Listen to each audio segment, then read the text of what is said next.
작은 서점.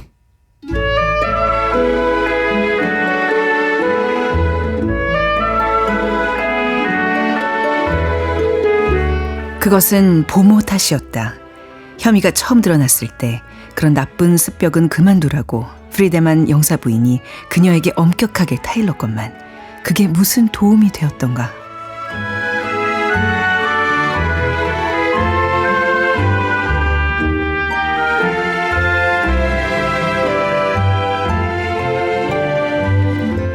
안녕하세요. 작은 서점 아나운서 최현정입니다. 자, 오늘은 노벨 문학상 수상 작가인 토마스 만의 소설 키 작은 프리데만 씨의 첫 문장으로 문 열었습니다. 주인공은 자신이 행복한 삶을 살고 있다고 믿어 의심치 않습니다. 그래서 이 보모의 실수로 겪게 된 결핍마저 기꺼이 받아들였는데요. 그의 믿음은 한순간에 무너지게 되죠. 자, 자세한 내용 최민석의 불타는 문학에서 들어보고요. 다독이 분들의 책장을 채워드리는 시간, 오늘 이 책부터 만나보겠습니다.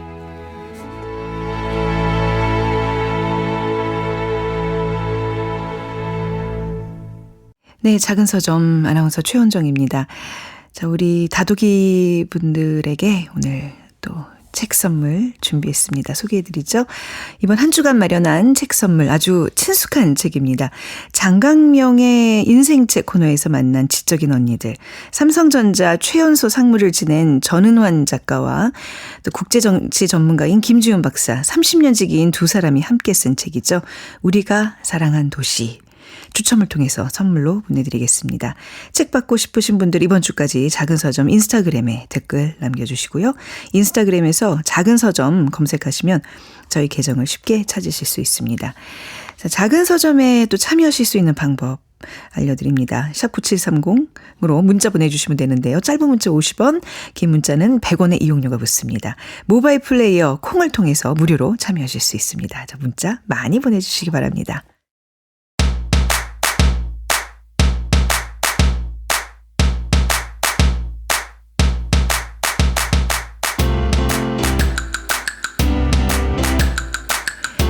요즘 서점엔 어떤 책들이 나오고 있을까요? 작은 서점지기들의 특별한 큐레이션, 오늘 이 책.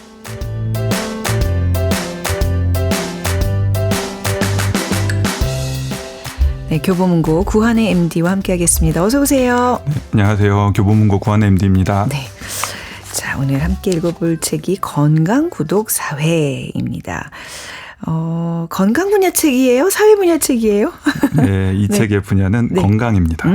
실제로 건강관리에 도움이 되는 다양한 지식과 정보를 담고 있는데요. 네. 그런데 건강한 삶이 인간의 가장 오래되고 강력한 욕구 중 하나잖아요. 특히 오늘 현대인들이 지닌 건강을 향한 욕망, 그리고 이 욕망이 사회적으로 발현되는 모습을 굉장히 과학적으로 분석하는 책입니다. 네. 따라서 단순히 건강 비결을 모아놓은 책은 아니고요. 약, 음식, 영양제를 중심에 놓고 쓴 일종의 사회 보고서라고 이해하시면 됩니다. 아, 그러니까 건강해지는 정보도 그래도 간간히 나오죠. 많이 나와요. 네.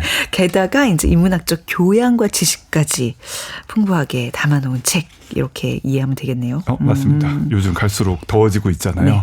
그리고 대상포진 예방주사도 맞아야 될 것 같고 이 몸 관리를 계속 네. 신경 써야 하는 시기라서 네. 이 책을 한번 준비해봤습니다. 좋아요. 그러니까 한 게 이제 뭔가 50대 접어들면 아이고, 네. 모든 그냥 관심사가 다 건강, 네. 건강. 사람들끼리 모여도 건강 얘기하고 그러거든요. 사실은 좋습니다. 저도 그렇습니다. 아이고, 아직 멀었습니다. 네. 네. 그런데 이미 나는 건강관리 철저하게 잘하고 있다 이런 분도 있잖아요. 네. 하지만 이 책을 읽으셔도 좋은 게 건강이라는 키워드로 오늘의 우리 사회를 읽을 수 있는 책이거든요. 네. 그래서 굉장히 흥미로우실 거예요. 그럼 그 저자에 대해서도 좀 알아볼까요? 어떤 사람이죠? 이 책의 저자는 정재훈 약사입니다. 약사세요? 네, 전 약사라고 해야 될까요? 예. 서울대학교 약학대학을 졸업했고 여러 방송과 매체를 통해서 올바른 영양제 섭취와 식단의 중요성을 꾸준히 전해온 분입니다. 네. 저도 KBS 라디오에서 많이 접하고 들었던 분인데요. 네. 이 저자가 재미있는 게 새로 유행하는 다이어트 약, 식단, 운동법이 있으면 이걸 누구보다 빨리 찾아서 읽고 남에게 공유하는 걸 즐긴다고 해요. 네, 네. 그래서 이 책도 그 결과물이라고 할 수 있겠죠. 그래서 이제부터는 그 저자 소개에 이어서 책 본문 내용을 소개해 드리려고 하는데 네. 질문 하나 드릴게요. 네. 아나운서님은 평소에 건강을 위해 노력하시는 게 어떤 것이 있을까요? PT를 하신다거나 뭐 주말마다 등산을 뭐 하신다거나 뭐 하루에 한 시간 정도는 뭐 이렇게 운동을 하고요. 땀이 날 때까지. 그리고 이제 점점 먹는 약들이 뭐 메가도스다. 네. 무슨 뭐 NMN 뭐 노화 방지 약이다. 무슨 오메가3다. 뭐 난리 났습니다. 점점 약이 늘어나고 있어요. 그만큼 이제 관심이 많다는 거겠죠. 정말 철저하게 관리하시네요. 철저한 정도는 네. 아니고 이제 워낙 그동안 혹사를 시켜왔다는 그 미안함 때문에 몸에 대해서 이제 좀 돌이켜 보게 되면서 이제 건강 신경 쓰는데 아직 MD님은 사실 그럴 나이는 아니시잖아요. 근데 약간 우려되는 게 책을 많이 읽으시는 분들이 네.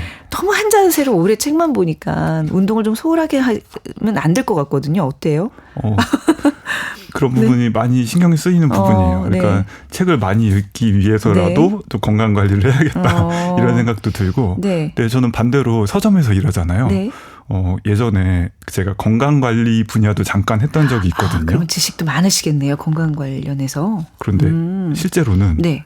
책을 많이 접하긴 했는데 도움은 거의 안 되더라고요. 왜요? 왜냐하면 책을 너무 많이 접하는데 들어오는 정보가 너무 많으니까 그래요. 오히려 네. 이거 뭐가 맞지? 맞아요. 뭘 해야 하지? 이렇게 잘 모르겠더라고요. 그러니까 뭐 한 가지 어떤 뭐 방법에 대해서도 의사마다 다 전문가마다 다 의견이 달라가지고 저도 너무 헷갈리는 것 같아요. 네. 실례로 제가 그 건강 분야를 관리할 때 어떤 책은 당을 먹지 말래요. 네. 설탕 많이 먹으면 안 좋긴 하겠지 하고 네. 넘어갔는데 다른 책에서는 빵을 먹지 말라고 하고요. 어떤 책은 과일을 먹지 마라. 네. 심지어는 쌀밥을 먹지 마라. 뭘 먹으란 얘기예요. 도대체. 그러니까요. 네. 그러면 대체 뭘 먹어야 되지? 이런 생각도 들었는데 이 책을 읽다 보니까 자연스럽게 그 당시의 기억이 떠오르더라고요. 네. 이 책의 결말부에서 저자는 3가지 핵심 요약을 정리하는데요. 네. 그중 첫 번째가 뭐냐면 적당히 먹는다면 세상에 나쁜 음식은 없다. 따라서 두려움 없이 먹으라고 말합니다. 아, 그래요. 근데 이제 주변에 보면 뭐 이렇게 좀 특정 음식, 네. 이렇게 특정 영양소를 이렇게 왜 전혀 접하지 않는, 막 끊었다 이렇게 얘기하는 사람들 많잖아요. 탄수화물 절대 안 먹어. 뭐 이런 분들 많은데 이제 특정 음식을 너무 경계할 필요는 없다는 얘기군요. 그게 정답이에요. 이 책에서 소개하는 음식에 대한 편향된 심리는 2가지가 있습니다. 네. 첫 번째는 어떤 성분이 든 음식이나 특정 음식은 절대 먹지 않는다는 거예요. 네. 예를 들면 초가공식품이 대표적인 예인데 저자는 자연이 무조건 좋은 건 아니다. 네. 가공식품도 잘 고르면 양질의 식사가 될 수 있다고 말합니다. 다만 맛있다고 해서 너무 많이 먹으면 그때는 분명 문제가 된다. 이렇게 덧붙이고요.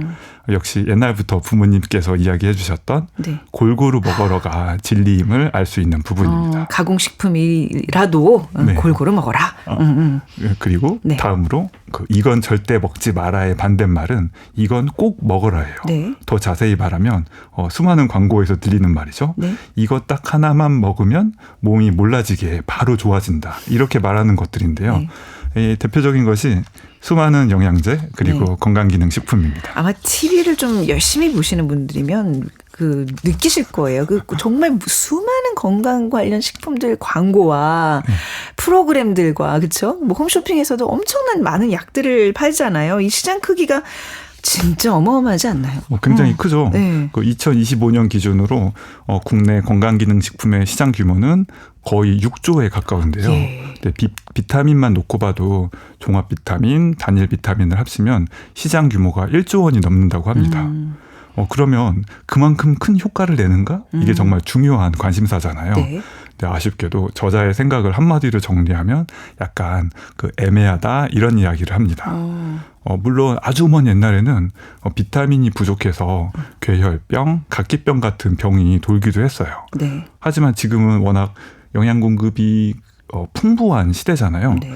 그러니까 교과서적인 의미의 비타민 결핍을 겪는 일은 굉장히 드물다는 거예요. 그래서 결론적으로는 비타민이 정말 암과 심장병을 막아주고 수명을 늘려준다고 말해도 되냐? 이렇게 묻는다면 네. 저자는 그 근거가 그다지 그렇게 충분하지는 않다고 이야기합니다. 물론 몸에 도움이 될 수 있는 건 맞지만 너무 큰 기대는 하지 말라.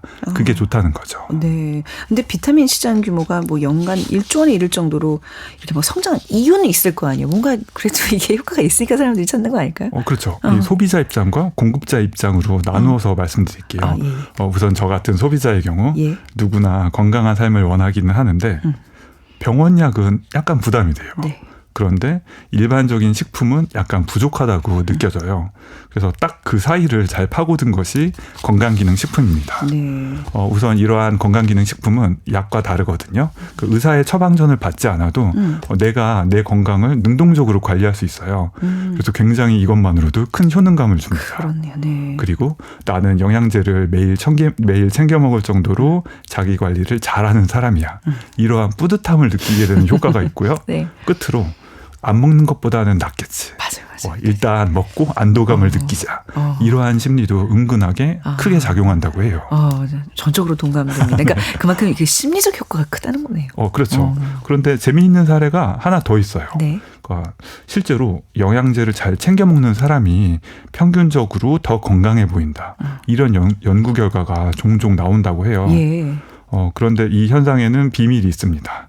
이게 왜 그러냐면 원래 식단 관리도 잘하고 꾸준히 운동을 챙겨하고 능동적으로 건강 관리를 잘하는 사람이 네. 영양제까지 챙겨 먹는 거다. 아하. 이럴 가능성이 크다고 합니다. 네. 그리고 물론 반대 사례도 있죠. 네. 나는 오늘 영양제를 챙겨 먹었으니까 저녁에는 튀김도 먹고 오늘은 운동도 걸러도 되겠지. 이렇게 면죄부처럼 쓰는 사람도 있대요. 그런 사람들이 좀 많지 않나요, 주변에? 그러니까 네. 워낙 다양하기 때문에 정말 이게 영양제가 효과가 있다? 예.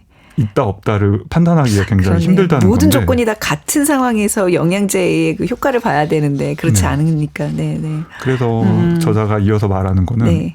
그럼 우리가 영양제를 바라볼 때, 비타민을 바라볼 때 스스로 물어봐야 할 것은 네. 이 약이 효과가 있는가 없는가가 아니라요. 네. 내가 이 약을 내 삶의 불완전한 부분을 보완하는 도구로 쓰고 있는가, 아니면 엄청나게 나쁜 습관들을 덮는 이불로 쓰고 있는가, 이 부분을 생각해야 한다고 강조합니다. 그렇게요. 그러니까 영양제를 먹는 그 자체보다 그 사람의 생활 태도가 더 중요하다는 얘기였습니다. 자, 그렇다면 이제 영양제 시장이 크게 성장한 이유를 아까는 소비자 관점에서 이번엔 공급자 관점에서 한번 살펴볼까요? 공급자, 즉 기업이나 건강 인플루언서 입장에서는 자신의 이익이 극대화되는 방향으로 마케팅을 할 수밖에 없거든요. 네, 네. 특히 아까 TV 말씀하셨는데 지금은 뭐 TV뿐만이 아니죠. 유튜브, 뭐 인스타그램까지 네. 알고리즘이 정말 정교하잖아요. 네. 그래서 내가 인스타그램에 들어가서 뭐 건강 정보나 영양제 관련 콘텐츠를 한 번만 클릭을 하면은 네. 앞으로 연관 자료가 나오죠. 계속 떠요. 맞습니다. 네. 게다가 이러한 계정에는 굉장히 강한 명령조의 문구를 담은 썸네일이 정말 많습니다. 예를 들면 익숙하실 것 같아요. 약간 당장 버리세요. 네. 이거 하나만 먹으면 끝입니다. 네. 무조건 드세요. 병원 약으로도 안 잡히던 염증이 잡혔어요. 이러한 말들인데요. 네. 이렇게 짧고 확실한 메시지에 계속 반복 노출되면 네. 아무래도 사람들은 약간 혹하는 생각이 들 수밖에 없거든요. 그런데 이러한 콘텐츠 중에는 맞는 내용도 있지만 과장된 내용도 많습니다. 네. 그래서 돈과 시간을 낭비하지 않으려면요. 중요한 건강관리 제발 제대로 알고 하라는 메시지를 전하고 있습니다. 네. 그리고 지금 이 건강구독 사회책 이렇게 보면 제일 앞에 그 띠지에도 뭐 그 요즘 화제가 되고 있는 그 다이어트 약들 얘기가 쫙 나오고 있네요. 보니까. 여기에 대해서도 좀 궁금증이 사실 많거든요. 뭐라고 얘기해요, 이 저자는요? 네, 대표적으로 뭐 위고땡, 예. 마흔자땡 이런 약들이 있는데 네. 이 부분이 책에서 가장 재미있고 흥미로운 부분이에요. 네, 제 주변에 엄청 많은 뭐 꽤 그런가요? 덜어 그런가요? 여기에 좀 이렇게 맹신하는 분들이 많거든요. 효과 본 사람도 많고요. 갑자기 모습이 달라져서 나타났다거나. 예, 엄청. 네. 요즘 이게 갈수록 많아지고 있는데 예.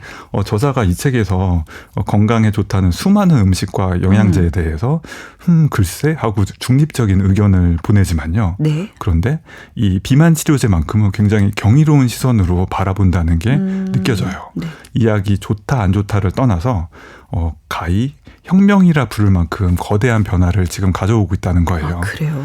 실례로 하나 질문을 드리면 네. 2025년 기준으로 미국의 성인 비만율이 한 어느 정도 되는지 아실까요? 10명 중에 3명이다 4명이다 이렇게요. 10명 중에 한 22명? 한 20%는 비만이 아닐까요? 2025년에는 꽤 높게 지금 추측을 해보는 건데. 네. 그래요? 네. 한 4명에 가깝대요. 10명 중에 10명 중에 4명. 4명이나요? 네. 37.0%였는데 네. 이게 3년 전보다 2.9% 내려간 수치래요. 그리고 이 감소폭이 굉장히 놀라운 수치라고 합니다. 아, 감소 추세다. 그렇죠. 그 뒤에는 이 다이어트 약들이 있다 뭐 이 얘기예요? 맞아요. 그 GLP-1 계열의 주사제라고 하는데 예. 이런 약들이 굉장히 큰 역할을 한 거죠. 그런데 살이 잘 빠진다고 해도 그 주사를 맞는다고 하면 약간 거부감이 들잖아요. 네네. 네, 기술이 놀라운 속도로 계속 발전하고 있어서 먹는 약이 이미 미국에는 나왔고요. 앞으로는 더 편하고 더 싸고 더 효능 좋은 약이 나올 수도 있다고 합니다. 네. 그렇다면 방금 말씀드린 비타민만큼이나 우리 일상에서 아무렇지도 않게 자주 먹는 약이 될 수도 있겠다. 그렇겠네요. 이런 생각도 자연스럽게 들죠. 근데 이거 저는 이렇게 주변에서 막 먹고 막 열광하는 사람들한테 이거 분명히 부작용이 있을 거다. 좀 신중해야 되지 않겠냐. 저는 굉장히 우려하는 측이거든요. 약간 신중파이신가 봐요. 저는 굉장히 이런 네. 약에 대해서는요. 네. 네, 저도 사실 그렇긴 한데요. 네. 책에서 소개하는 가장 대표적인 부작용이 그 얼굴 피부 피부 탄력의 감소 그리고 근손실이에요. 그래요. 이게 저희 체중 감량 무리해서 나타난 사람들 중에 네. 확 늙은 사람들도 네. 이게 바로 부작용이군요. 그렇죠. 그 사례를 굉장히 구체적으로 맞습니다. 소개하기도 해요. 맞습니다. 책에서. 네네네. 그런데 그 저자가 덧붙이기로 기술 발전이 어쨌든 계속 되잖아요. 네. 그래서 근육은 그대로 두고 지방만 빼는 약이 나올 수도 있다고 해요. 그렇다면 환영입니다. 게다가 네. 그 식단과 운동을 통해서 부작용을 예방하는 방법도 계속 추가가 되겠죠. 네. 그리고 무엇보다도 중요한 건 이 같은 부작용들을 모두 상쇄할 만큼 비만 치료제가 지닌 추가 효과가 굉장히 크다고 합니다. 네. 우리는 단순히 살만 뺀다고 생각을 하잖아요. 네. 그런데 지금까지 알려진 효능을 모두 이야기를 하면은 심장마비와 뇌졸중 위험을 낮추고 네. 심부전, 심장질환, 간질환, 무릎 관절염, 수면 무호흡증까지 개선한다는 근거가 모이고 있대요. 그래서 해외에서는 어떤 농담이 나왔냐면 이 정도면 수돗물에 타야 하는 거 아니냐고 굉장히 그런 이야기까지 돌고 있다고 하더라고요. 근데 이제 주변에 보면 그게 뭐 비만이 아닌데 꼭 그 더 그냥 체중 감량을 하기 위해서 이 약을 좀 찾는 사람들이 있거든요. 근데 굳이 약을 먹고 살을 빼는 거 좀 아니지 않나? 이렇게 생각하는 사람도 있을 것 같아요, 저처럼. 사실 정말 그 비만이어서 이게 네. 약이 필요하신 분도 그러니까요. 있고 네네. 말씀하신 것처럼 미용을 위해서 복용하는 분도 있는데 그 내용도 분명히 나오고요. 네. 실제로 약 먹고 살 빼는 건 좀 아니지 않냐. 이런 말씀을 하는 분들도 적지는 않죠. 네. 실제로 노력 없이 결과를 얻는 도덕적 해이라고 말하는 사람이 있긴 한데 네. 반대로는 과학의 힘을 빌리는 게 뭐가 나쁘냐 이런 반박도 팽팽해요. 예를 들면 저처럼 그 시력이 나쁜 사람은 안경을 계속 쓰잖아요. 네. 그리고 혈압이 높은 사람은 뭐 주변에 혈압약 있으실 거예요. 먹죠. 네. 혈압약 먹고 당뇨 환자가 당뇨약을 계속 챙기는 것처럼 비만 치료약을 자연스럽게 먹는 것도 뭐 이상한 일은 아니다. 이런 생각이 앞으로 자리 잡을 수도 있다고 강조를 합니다. 네. 저자 역시 이에 대해서 분명한 답을 제시하지는 않거든요. 하지만 사회에서 다양한 의견이 격렬하게 충돌하고 있는 건 분명한 사실이라고 해요. 네. 그래서 독자로서 제가 받은 느낌도요. 뭐 5년 후 혹은 3년 후에 위고땡, 마운자땡으로 인해서 우리의 일상이 얼마나 크게 변해 있을지 정말 궁금해지더라고요. 네. 영양제부터 이제 비만 치료제까지 뭐 요즘 주변에서 이렇게 만나면 항상 화제가 되고 있는 네. 것들이잖아요. 이게 다양한 얘기들 책으로 접할 수 있어서 재밌을 것 같은데 자 마지막으로 이 책에서 꼭 기억해야 할 내용 짚어주신다면요. 우선은 그 서두에서 적당히 먹는다면 세상에 나쁜 음식은 없다. 네. 이게 첫 번째 결론이라고 말씀을 드렸고요. 네. 두 번째는 영양제는 도구일 뿐이다. 남들이 좋다고 하는 것보다는 나에게 필요한 것이 무엇인지 확인하고 먹어라. 이렇게 저자는 권유를 해요. 그 마지막 세 번째 결론은 울림이 큰 내용이어서 한번 본문을 그대로 읽어보겠습니다. 네. 최고의 식단은 관계다. 함께 즐겁게 먹어라. 데이터를 끄고 사람을 보라. 스마트폰을 내려놓고 앞사람의 눈을 보라. 가장 좋은 식단은 사랑하는 사람들과 함께 웃으며 먹는 밥상이다. 우리의 식탁이 불안과 강박 대신 맛있는 음식과 다정한 대화로 채워지기를 바란다. 외로움을 없애는 것만으로도 우리의 삶은 크게 건강해질 수 있다. 이런 진심이 느껴지는 조언입니다. 네. 그래요. 가족과 친구들이랑 밥 먹는데 스마트폰에 집중하고 있는 그 모습들을 우리가 너무 많이 보잖아요. 저자의 말처럼 좀 당장 좀 실천을 해보면 좋겠습니다. 자, 건강 구독 사회 우리 저자가 정재훈 약사 맞습니다. 네. 지은 책입니다. 꼭 한번 여러분들도 한번 접해보시기 바랍니다. 지금까지 교보문고 구한의 MD였습니다. 감사합니다. 감사합니다. 작은 서점.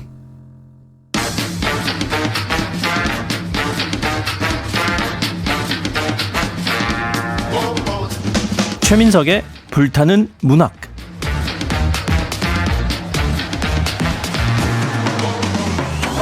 우리의 마음을 저미는 명작. 오랜 시간 살아 숨쉬며 여전히 불타오르는 명작. 앞으로 그런 명작이 될 거라 여겨지는 작품까지. 최민석 작가가 아끼는 명작 이야기 작은 서점에서 풀어봅니다. 소설가 최민석의 불타는 문학.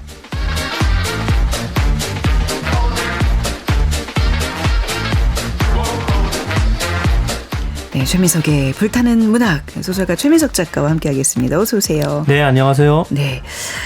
자, 오늘 또 명작을 만나보는 시간. 오늘 소개할 책은 고전이네요. 네, 고전입니다. 네. 클래식이죠. 네, 클래식. 클래식. 네. 토마스 만의 작품입니다. 네. 토마스 만 어떤 작가죠? 토마스 만은 1875년 독일의 리베크에서 태어났습니다. 네. 1875년이니까 거의 이제 저보다 한 100살 정도. 그러니까 100살 조금 더 많은. 저보다 딱 100년 선배이시네요. 네. 그러니까 아주 뭐 할아버지인데 좀 친근하게 부르자면 이제 아주 정말 큰 형님 정도 되는 분이신데 네. 근데 형 얘기가 나와서 말인데 이 토마스 만의 형이 역시 유명한 소설가였어요. 형도 소설가였어요? 네, 하인리히 만이라고. 그래서 토마스 만이 처음에는 이제 형한테서 영향을 받아서 글을 쓰기 시작했습니다. 네. 그리고 그 다음 거는 제가 그 어떤 그 출판사에서 이 작가를 소개한 문장을 좀 갖고 왔는데 네. 이걸 진짜 들어보면 놀랍습니다. 일단 한번 들어보세요. 네. 북부 독일의 한자 동맹 자유시민의 냉정하고 명석하고 절제하면서도 사교적인 태도를 한평생 견지했다. 그러니까 절제하면서도 사교적인 태도. 부족함이 없는 사람이라는 거죠. 그러네요. 근데 앞부분은 이제 한자 동맹 자유시민 특유의 그 냉정함, 명석함 이런 건데 뒷부분은 또 뭐라고 서술되어 있냐면 동시에 남미 출신의 어머니에게서는 민감한 감수성이라는 소질, 공상력, 네. 상상력도 아니고 공상력이에요. 음악성, 그리고 상처받기 쉬운 신경을 물려받았다. 잠깐만, 그러면 아버지는 이제 독일의 그 핏줄이고, 그죠? 독일 철저한, 철저한 네. 독일 사람이고, 어머니는 라틴 아메리카 출신이란 얘기예요. 네. 그러니까 근데 혼혈이네요. 뭐 독일 출신이라고 해도 일단 그 아버지도 윗대는 어디서 왔는지 모르니까 네. 일단 독일에서 태어났다는 거고 어머니는 이제 남미 출신이라고 했으니까 아마 어머니 때에 독일로 이주를 왔겠죠. 네. 아무튼 제가 이거 왜 어마어마한 문장이라고 했냐면 예. 그러니까 결국 빠지는 게 없다는 거잖아요. 근데 명석하면서 뭔가 이 감수성을 네. 가지고 있는 네. 그 육각형 인재다. 절제된 삶을 살지만 또 굉장한 어떤 예술적인 감수성이 풍부한 사람. 심지어 절제하면서도 사교적인 태도. 근데 이런 사람이 진짜 고독하고 힘들어요. 괴롭죠. 왜냐하면 세상이 자기 기준에 만족스럽지가 그러니까요. 않거든요. 네. 그래서 그게 또 이후에 나오는데 일단 오늘 작품 네. 키 작은 프리데만 씨를 통해서 섬세한 문체로 주목을 받았고요. 그리고 후에 한 집안의 몰락을 다룬 부덴브로크 일가와 마의 산을 썼는데 이 작품들이 토마스 만의 대표작입니다. 네. 그리고 정치적으로는 처음에는 독일의 민족주의를 지향했다고 해요. 네. 그러다가 나중에 독일이 나치즘에 빠지자 자신의 그 정치적인 과오를 반성하고 네. 미국으로 건너가서 독일인들한테 나치에 빠지지 말라 이렇게 방송을 계속했다고 해요. 아, 처음에 또 약간 그 독일 민족주의에 빠져 있다는, 그러니까 약간 좀 전향한 삶이군요. 그러니까 이제 그 아까 주변이 자기 기준에 못 미친다고 했잖아요. 네. 그러니까 뭔가 이런 상황을 견딜 수 없는 거죠. 그래서 이제 그 독일인들한테 나치에 빠지지 말라고 방송을 하면서부터 네. 바이마르 공화국의 양심이라고 불리었고요. 결국은 1929년에 이런 활동과 작품의 예술성을 인정받아서 노벨 문학상을 탔습니다. 그리고 후에는 프린스턴 대학교에서 교수로 지내다가 캘리포니아로 이주해서 살았죠. 네. 그 나중에는 스위스 찌리히에 정착해서 살다가 백살을 못 채우고 20년 앞둔 1955년에 사망을 했습니다. 지금 벌써 뭐 여러 나라들이 좀 등장했어요. 뭐 출신도 그렇지만, 뭐 핏줄도 그렇지만, 뭐 미국에서 또 스위스까지 여러 나라를 또 방랑하는 그렇죠. 사람이에요. 뭐 독일, 미국, 스위스에서 살았다고 했는데 좀 더 살을 붙이자면 네. 토마스 만은 그 리투아니아의 니다에 오두막을 갖고 있었어요. 제가 궁금해서 검색해 보니까 네, 니다라는 여기 아주 바다가 멋진 휴양지거든요. 예. 여기가 당시에는 어촌이었는데 여기서 주로 여름을 보냈고 실제로 여기서 요셉과 그의 형제들이라는 작품도 썼어요. 네. 그래서 지금 이 리투아니아의 니다에 가보면 이 토마스 만이 지냈던 이 집이 토마스 만 기념관으로 쓰인다고 합니다. 그리고 미국에 가서는 캘리포니아의 패시픽 팰리세이드에서 살았고요. 형이랑 이탈리아의 팔레스트리나에서 1년을 살았고 네. 또 미넨에서는 대학을 다니고 보험 외파는 생활도 했습니다. 뭔가 이렇게 정착하기 힘든 기질에 노마드 기질이 시작하네요. 있어요. 노마드 기질이네요. 예, 좀 사주를 좀 명리를 좀 볼 필요가 있는데 네. 이 아마 그 살이 끼어 있을 거예요. 그렇네요. 네, 예. 네. 아무튼 그리고 죄송합니다. 갑자기 독일 사람한테 이런 동양 얘기를 해서. 사람한테 동양사주라니. 네. 그리고 나치 정권이 네. 들었을 때는 조국을 떠나서 남프랑스랑 스위스를 떠돌기도 했거든요. 네. 근데 제가 이걸 왜 다 말씀을 드렸냐면 그러게. 네. 토마스 만이 다닌 이 곳들의 공통점이 있습니다. 어떤 점이죠? 다 휴양하기 너무 좋은 곳이에요. 아, 그래요. 네. 다 따뜻하고 날씨 좋고 네. 뭐 미넨 빼고는 뭐 바다도 있고 이런 데거든요. 네. 그래서 토마스 만이 명당을 진짜 잘 찾아요. 이 사람이 뭐 풍수를 아는지는 모르겠지만 진짜 이 사람이 재밌는 간 그 일생을 따라다니는 그러네. 기행을 하면 정말 좋은 휴양 여행이 될 겁니다. 아, 그렇네요. 토마스만 그 어떤 루트 따라가기 뭐 이런 거 하면 해밍웨이도 약간 그렇거든요. 그렇네요. 해밍웨이도 스페인 여행을 하면 네. 뭐 가는 데마다 해밍웨이 단골집, 해밍웨이가 즐겨 찾던 식당 이런 네. 그 있어요. 표현들이 맞아요. 걸려 네네. 있는데 네. 그건 이제 해밍웨이가 왕성하게 많이 돌아다녔다는 것도 뜻하지만 동시에 네. 해밍웨이가 날씨 좋고 음식 좋고 뭔가 지내기 좋은 데를 기가 막히게 잘 찾거든요. 아. 네, 그래서 해밍웨이도 그 나중에 그 키웨스트라고 그 마이애미 근처에 네. 그 아주 돈 많은 귀부인을 만나서 같이 살고 그러거든요. 아, 네. 네. 해밍웨이와 토마스 만의 삶을 따라가는 거는 아주 좋은 휴양 여행이 될 겁니다. 해밍웨이가 네. 간 전쟁 참전한 것만 빼고요. 그렇죠. 근데 지금 토마스만은 이제 그 나치를 이제 목도하면서 힘들게 이제 방랑을 하는 삶을 살았고 이게 휴양이라기보다는 뭔가 도피의 좀 느낌이 있었던 것 같아요. 근데 네. 아무튼 결과적으로 도피였지만 정치적 망명이었지만 그렇죠. 그때마다 날씨 좋고 풍경 좋은 곳으로 이왕이면. 갔다. 네. 그러면 오늘 소개할 이 소설은 어떤 시점에서 어느 나라에서 쓴 건가요?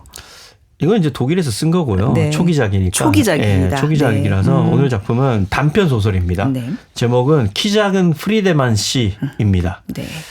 자, 어떤 내용인지 잠시 후에 들어보고요. 노래 한 곡 듣고 이어가도록 하겠습니다. 제가 네. 늘 이제 헌정곡으로 준비하잖아요. 오늘은 첫 곡은 제목 헌정곡으로 준비해 왔습니다. 잠깐만 키 작은 프리드만 씨 하면 혹시 제가 좀 좋아하는 곡이라서 약간 좀 무리해서 좀 끼워 맞춰서 아니요. 저도 좋아하는 노래 골라왔습니다. 네. 장혜진 씨의 키 작은 하늘 준비해 왔습니다. 들어보죠. 장혜진의 키 작은 하늘 듣고 왔습니다. KBS 1라디오 작은 서점 최현정입니다. 최민석 작가와 함께하고 있습니다. 오늘은 토마스 만 작가의 소설 키 작은 프리드만 씨에 대해서 얘기 나누고 있습니다. 자, 줄거리 들어가 보죠. 네, 주인공인 프리드만 씨는 어렸을 때 유모가 실수로 프리드만을 안고 있다가 떨어뜨려서 그 이후로 키가 크지 않았습니다. 아, 그래서 이제 제목이 키 작은 프리드만 씨군요. 그렇습니다. 원제는 제가 독일어를 못하는데 좀 읽어보자면 네. Der kleine Herr Friedman인데 네. 영어로 이제 네. 하자면 The Little Mr. Friedman 정도 되는 거죠. 그러니까 네. 작은 프리드만 씨 네. 정도의 뜻이 되는 겁니다. 네. 아무튼 아무튼. 이 프리드만 씨는 정신적인 행복을 추구하면서 살아왔습니다. 네. 그래서 그는 음악, 미술, 문학 등 갖가지 예술과 철학적 깨달음의 기쁨을 추구하면서 나름대로 행복하게 지내왔죠. 이야기의 전제된 바탕인 거죠. 네. 배경이죠. 네. 그러던 어느 날 이 프리드만 씨가 사는 이 마을에 한 육군 대령 부부가 이사를 옵니다. 실제 자신의 고향인 리벡을 배경으로 한 이 도시, 그러니까 작가의 고향이 리베크라고 했잖아요. 네. 요거를 이제 모티프 삼아서 쓴 도시예요. 근데 이 도시는 굉장히 작은 도시라서 예. 귀족끼리는 서로 알고 지내는 문화가 있었습니다. 그래서 주인공의 누나들이 모두 이사 온 대령 부부한테 인사를 하러 가는데 프리드만 씨는 어쩐지 가지 않습니다. 왜 안 가는 거죠? 이유가 있어요? 여기에 대해서 소설이 뭐 자세하게 설명하지는 않아요. 그래서 독자로 하여금 판단하게 하는데 네. 저는 그냥 읽으면서 이게 혹시 그 프리드만 씨의 좀 자격지심 때문이 아닐까. 좀 사람들 만나기를 꺼려하는. 네, 네. 그래서 프리드만 씨가 내면의 행복을 그 추구해온 이유 역시 어떻게 보면 내면의 행복을 추구할 수밖에 없는 상황 때문이었던 거죠. 예, 육체적인 행복을 추구할 수 없기 때문에 네. 이 그 좀 자신이 갖고 있는 컴플렉스를 극복하기 위해서 내면 수행, 좀 뭐 흔히 말하는 정신 승리를 해온 거죠. 그러니까 겉으로는 굉장히 뭐 태어난 척 행복한 척 하지만 마음 깊숙이 뭔가 큰 결핍이 있다는 얘기네요. 그렇죠. 그래서 이제 프리드만 씨는 삶이 힘들 거잖아요. 네. 그래서 하루에도 몇 번씩 자기 비하와 자기 위로 사이를 오가면서 날들을 보내고 있습니다. 네. 그러다가 처음에 이제 안 간다고 했잖아요. 대령 집에. 그리고 몇 시간 후에 대뜸 혼자서 다시 대령 부부의 집에 방문을 하기로 결정을 합니다. 무슨 계기가 있어요? 여기에 대해서도 소설이 이제 설명을 안 하는데 아마 이런 제안을 피하는 게 네. 오히려 자신을 더 초라하게 만들고 좀 내가 세상에 지는 것이다. 이렇게 생각을 한 것 같아요. 예. 아무튼 거기에 가보니까 대령의 부인인 폰 린링엔 부인이 있습니다. 이 린링엔 부인은 프리드만 씨를 보고서 정말 만나고 싶었다면서 네.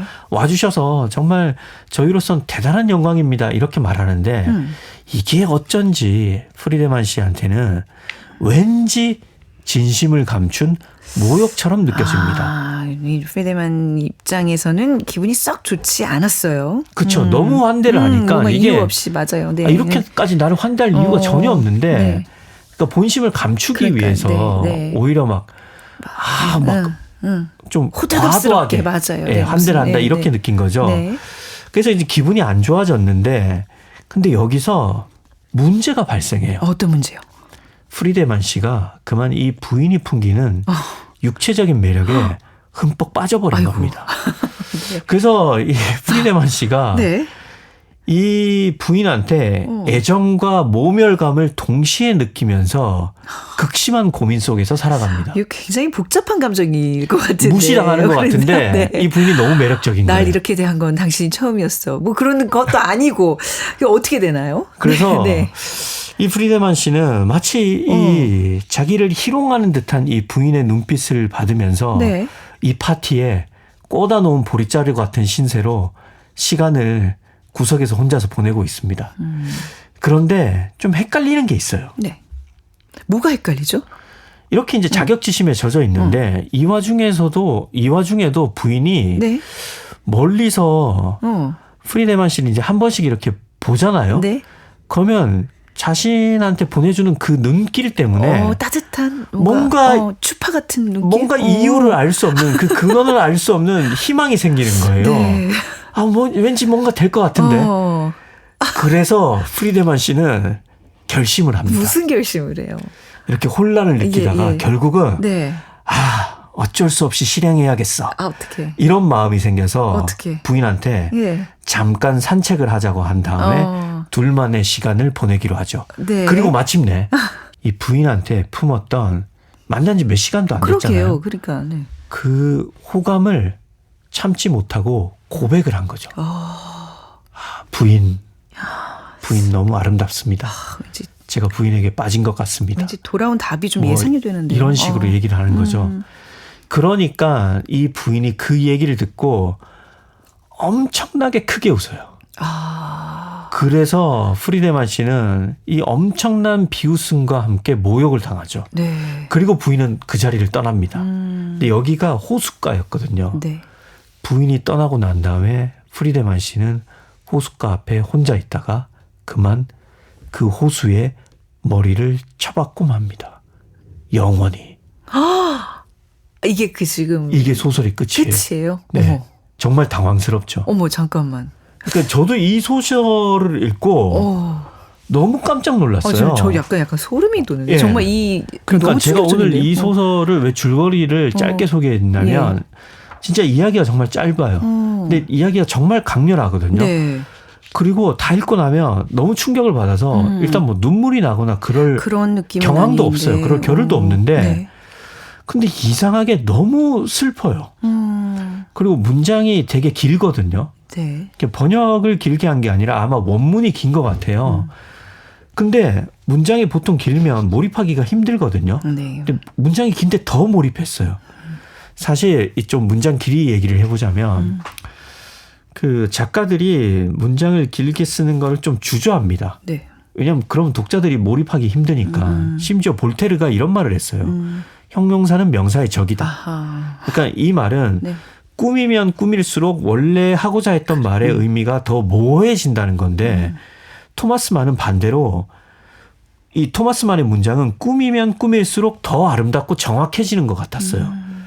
그래서 진짜 읽고 나니까 야 서사도 분위기도 문장도 여러모로 진짜 독특하고 충격을 선사하는 그런 정말 기이한 경험을 했었습니다. 또 작가로서 느끼는 또 다른 어떤 감정이 분명히 있었던 것 같은데 네. 최민석 작가에게는.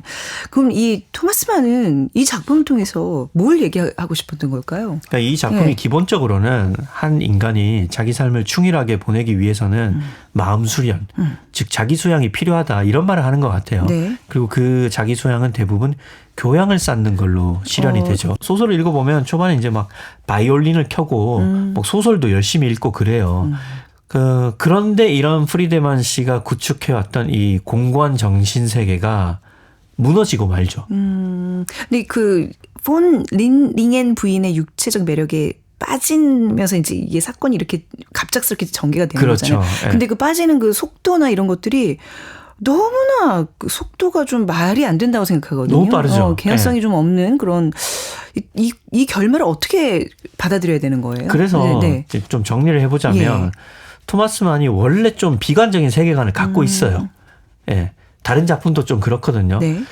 그래서 이제 이 작품에서도 이제 프리데만 씨가 비극을 맞이하는 거죠. 근데 저는 이 작품을 다 읽고 이렇게 생각했습니다. 네. 프리데만 씨가 무너진 거는 결국은 스스로 구축해왔던 그 정신적인 세계에 그 성벽의 문을 열어뒀기 때문이다. 네. 그 문 안으로 린링엔 부인이 들어오길 바랐던 거죠.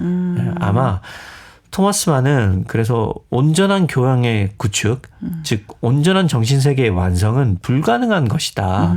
이런 말을 하고 싶었나 봐요. 네. 근데 저는 역설적으로 이 작품이 다른 주장도 한다고 해석할 수 있다고 봤거든요. 어떻게 해요? 그러니까 역설적으로 이 정신적인 세계의 그 완성이 무너졌을 때 자기의 생을 스스로 포기할 만큼 자기만의 취미와 루틴과 이 일상과 내적 기쁨은 오히려 더 중요한 거다. 이게 무너지면 삶이 무너지니까. 네. 그러니까 더 소중히 가꿔야 한다. 저는 그렇게 받아들였습니다. 아, 조금 이렇게 이해하기 어려운 작품이에요. 결말이고 예, 해석이고 그러니까 좀 그래요. 저로서는 두 개의 반대되는 해석이 네. 가능할 만큼 굉장히 열려 있는 작품인 거죠. 그렇군요. 지금 이 소설이 아까 단편이라고 하셨잖아요. 토마스만 네. 작가 작품 세계에서 굉장히 중요한 의미를 갖는다면서요. 이게 작가 그 대표작의 모티프가 아까 됐다고 했는데 어떤 그렇습니다. 작품인가요? 오늘 작품이 나중에 장편 소설로 네. 발전이 되거든요. 그 자신의 대표작인 부덴브로크가의 사람들로 확장이 되죠. 네. 좀 구체적으로 살펴보면 오늘 작품 주인공인 프리드만 씨가 부덴브로크가의 사람들의 주인공과 캐릭터가 유사합니다. 그리고 부덴브로크가의 사람들의 배경지인 가상도시 부덴브로크, 이게 이제 그 가상도시예요. 네. 요 부덴브로크와 키 작은 프리데만 씨의 배경지도 가상도시인데 둘 다 사실은 토마스만의 고향인 리베크가 실제 배경지입니다. 그러니까 이름만 다를 뿐이지 그러네요. 결국은 이제 리베크를 좀 이렇게 가공한 거기 때문에 사실 배경이 똑같거나 비슷하다고 봐야 되는 거죠. 그리고 지금 캐릭터 비슷하고 장소 비슷하고 결말 역시 비극적으로 비슷해요. 그래서 많은 독자와 평론가들이 결국은 키 작은 프리데만 씨를 확장해서 쓴 게 부덴브로크가의 사람들이다. 이렇게 말하곤 합니다. 네. 근데 이 토마스만이 겪은 좀 황당한 일화가 있다면서요? 네. 또 다른 대표작이죠. 마해산. 네. 이걸 네. 쓰기 전에 토마스만의 아내가 아파서 그 스위스 다보스에 유명한 요양원이 있어요. 여기에 피츠제럴드도 아내가 아파서 오. 좀 가고 했었거든요. 네네네. 아무튼 유명한 데인데 여기 가서 이제 한 보름 정도 있었어요. 간 이유는 아내가 폐렴에 걸려서 이제 갔는데 거기 가보니까 자기도 폐렴에 걸렸다는 거예요. 네네. 가서 알았대요. 그래서 이걸 또 소설에 썼어요. 그러니까 소설에는 이제 마해산에서 주인공이 폐병에 걸린 사촌이 입원을 해서 병문안을 갔는데 거기 가서 주인공이 자기도 폐병을 앓고 있다는 진단을 받고 네. 입원하게 되죠. 근데 여기서 또 재밌는 거는 네. 주인공이 이 요양원에 지내면서 러시아 부인한테 마음을 뺏겨서 네. 이 요양원에서 7년을 지내게 되거든요. 자, 어디까지가 소설이고 어디까지가 진짜지 막 헷갈리고 있는. 정리를 할게요. 토마스만의 네. 아내가 폐렴에 걸렸어요. 네. 그래서 스위스 다보스에 있는 요양원에 갔어요. 네. 거기 갈 거기서 때까지만 해도 네. 자기는 멀쩡한 줄 알았어요. 아내 보호자로 갔어요. 네. 근데 이거 웬걸? 가보니까 네. 당신도 환자잖아. 당신도 근데 폐병 앓고 있잖아. 이렇게 된 거예요. 그 그래서 러시아 부인한테 마음을 뺏겼다는 거는 어떤 자기의 어떤 경험을 이렇게 또 은근하게 그거? 또 녹여낸 그거는 건가요? 몰라요. 몰라요. 아, 나 그러니까 진짜. 이게 네. 이거 황당하고 재밌네. 그래서 이걸 마해산에다 그대로 썼어요. 네네. 주인공이 사촌 때문에 병문안 갔는데 네. 가보니까 뭐야 너도 폐병이야. 그래서 이걸 그대로 썼는데 그래서 주인공이 거기서 폐질환을 앓고 있으니까 요양원에 오래 있어야 되잖아요. 네. 여기서 러시아 부인을 만나서 여기 못 떠나겠다. 여기가 천국일세. 그러면서 여기서 무려 이제 완전수인 네. 7년 동안 네. 여기서 머물렀다는 건데 이게 네. 이 이야기가 네. 하루키 소설과 연결이 돼요. 왜 또 하루키로 튀어요? 어떻게 이어져요? 그 노르웨이의 숲을 보면 네. 주인공이 와타나베인데 와타나베. 예. 여주인공이 이제 두 명이 있죠. 원래 여자친구 나오코가 있고 대학교에서 만난 미도리가 네, 미도리. 있는데 네. 나오코가 아파요. 나오코가 아파서 요양원에 지내고 있거든요. 아, 네네네. 그래서 와타나베가 나오코를 만나러 요양원을 갑니다. 요양원에 가서 이제 책을 읽는데 그 책이 바로 마해산이에요. 아, 그렇군요. 근데 마해산을 읽는데 마해산을 보면 주인공이 러시아 부인한테 마음을 뺏기잖아요. 네. 노르웨이 숲에서는 주인공 와타나베가 이 요양원에 있는 나오코와 관련이 있는 레이코 여사라는 부인이 있어요. 레이코 여사한테 마음을 뺏겨요. 이게 뭐 오마주인가요? 그렇죠. 토마스만에 대한 오마주인 거죠. 네. 그러니까 오히려 토마스 만의 마해산을 읽었다고 작품에 이제 네. 써놓은 거죠. 예. 아무튼 근데 여기서 또 끝이 아닙니다. 네. 이 평행 이론이 네. 하루키가 토마스 만의 이런 그 단편을 장편으로 늘리는 작업 스타일에도 오. 영향을 받았어요.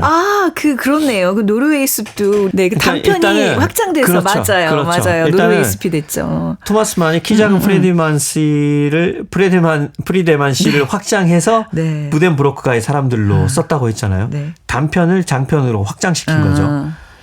무라카미 하루키는 반딧불이라는 단편을 먼저 써본 다음에 이걸 노르웨이의 숲으로 확장한 거죠. 네. 그러니까 이제 설정, 그다음 작업 재밌다. 스타일, 그다음 재밌다. 서사 네. 여러모로 네. 토마스 만의 영향을 받은 거죠. 오늘 토마스 만과 또 하루키 얘기까지 이렇게 평행 이론. 들으니까 재밌네요. 아니 그리고 그 주인공들이 토마스 만의 그 주인공들이 토니오 크레거도 그렇지만 그죠 뭔가 이렇게 결핍에 갈등이 많은 정말 소심한 남자 주인공들이 나오는데 지금 하루키의 그 주인공들도 좀 그렇잖아요. 비슷해서. 그거는 또 헤르만 헤세랑 좀 연관이 있는 것 같아요. 알겠습니다. 토마스 만의 소설의 매력, 장점은 뭐라고 생각하십니까? 토마스 만은 일단은 자기가 경험한 것을 토대로 굉장히 솔직하게 씁니다. 네. 그리고 인간 감정 내면을 현미경으로 확대한 것처럼 쓰죠. 그래서 단편도 또 장편으로 확대하듯이 뭔가 확대를 잘하는 작가인 것 같아요. 그런데 아무튼 이걸 이렇게 늘려놓으면 좀 밀도가 떨어지기 마련이잖아요. 근데 이렇게 확대한 그림이 네. 너무나 아름답다. 확대한 것까지도 훌륭하다. 아하. 이게 장점이죠. 알겠습니다. 이게 우리가 이게 시간이 이제 계속 좀 축적이 되니까 얘기들이 더 풍성해지는 것 같아요. 감사합니다. 지적으로 확대가 되는 그런 느낌. 오늘도 좋네요. 자, 그러면 또 어떤 곡으로 마무리해 볼까요? 아까는 제목 혼전곡이었으니까 오늘은 지금은 이제 작가 혼전곡. 네. 작가가 토마스 만이잖아요. 그래서 가수 토마스 쿡이 떠오르더라고요. 예. 네. 네. 토마스 쿡이 보컬로 참여한 그룹이 마이 앤트 메리인데 마이 앤트 메리의 공항 가는 길을 골라왔습니다. 골라온 이유가 있어요. 토마스 만이 여러 나라를 방랑하면서 지냈으니까 공항에 굉장히 자주 갔을 거잖아요. 공항에 갔을까요? 마이 앤트 메리의 네. 공항 가는 길 골라왔습니다. 알겠습니다. 자, 최민석의 불타는 문학, 토마스 만의 키 작은 프리데만 씨 오늘 함께 이야기 나눠봤습니다. 오늘 헌정곡 띄워드리면서 우리 작가님과도 인사 나누겠습니다. 감사합니다. 고맙습니다. 네. 자, 작은 서점 오늘 문 닫겠습니다. 지금까지 아나운서 최현정이었습니다. 고맙습니다.